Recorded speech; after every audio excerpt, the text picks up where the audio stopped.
ભાવનગરની સમરસ બોયઝ હોસ્ટેલમાં ભોજનમાં નીકળી જીવાત। ગર્લ્સ બાદ હવે બોયઝ હોસ્ટેલમાં પણ જીવાત નીકળતા ભોજનની ગુણવત્તા સામે ફરી એકવાર સવાલ ઉભે થઈ રહ્યા છે। આજે બપોરે વિદ્યાર્થીઓને પીરસવામાં આવેલા ભોજનમાં ઈયળ અને જીવાત નીકળવાનો આરોપ લાગ્યો છે।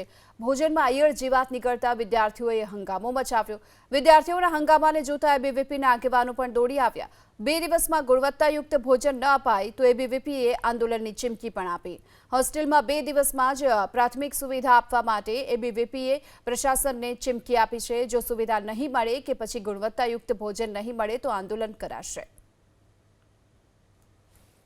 વધુ વિગતો મેળવીએ સંવાદદાતા પાર્થ આપણી સાથે જોડાઈ ચૂક્યા છે।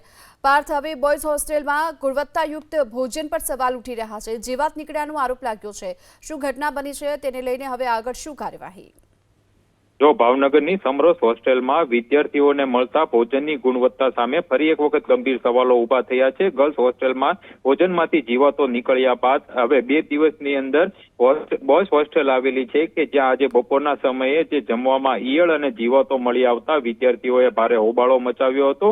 એક તરફ સરકાર છે તે વિદ્યાર્થીઓને સારી સુવિધા અને ગુણવત્તાયુક્ત ભોજન આપવાના દાવા કરે છે, તો ત્યારે બીજી તરફ હોસ્ટેલને આમે જે ભોજનમાં જે આપવાનું હોય છે તેમાં જે તંત્ર દ્વારા જે કામગીરી થવી જોઈએ, જે સારું ભોજન જે આપવાનું હોય છે તેને લઈને સવાલો ઉભા થયા છે। વિદ્યાર્થીઓના હોબાળા બાદ એબીવીપીના કાર્યકરો પણ સ્થળ ઉપર દોડી આવ્યા હતા અને સમગ્ર મામલે જવાબદારો સામે કડક કાર્યવાહી કરવામાં આવે તેવી માંગ કરી હતી। એબીવીપી દ્વારા સ્પષ્ટ ચીમકી આપવામાં આવી હતી કે જો 2 દિવસની અંદર વિદ્યાર્થીઓને ગુણવત્તાયુક્ત ભોજન અને જરૂરી પ્રાથમિક સુવિધા ઉપલબ્ધ નહીં કરાવવામાં આવે તો ઉગ્ર આંદોલન થશે, કારણ કે વારંવાર આ પ્રકારે સમરસ હોસ્ટેલની અંદર જીવાતો અને ઈયળો નીકળી આવે છે। તેને લઈને જે એજન્સીઓ હોય છે કે જેને સરકાર દ્વારા લાખો રૂપિયાનું બિલ ચૂકવવામાં આવે છે, તેમ છતાં પરિસ્થિતિ બદલાતી નથી। હવે જોવાનું એ રહ્યું કે વિદ્યાર્થીઓને સારું ભોજન મળે છે કે નહીં અને જવાબદારી ફિક્સ કરવામાં આવે છે કે નહીં, તે હવે જોવાનું રહ્યું। જી, આભાર આપનો આ સમગ્ર માહિતી માટે।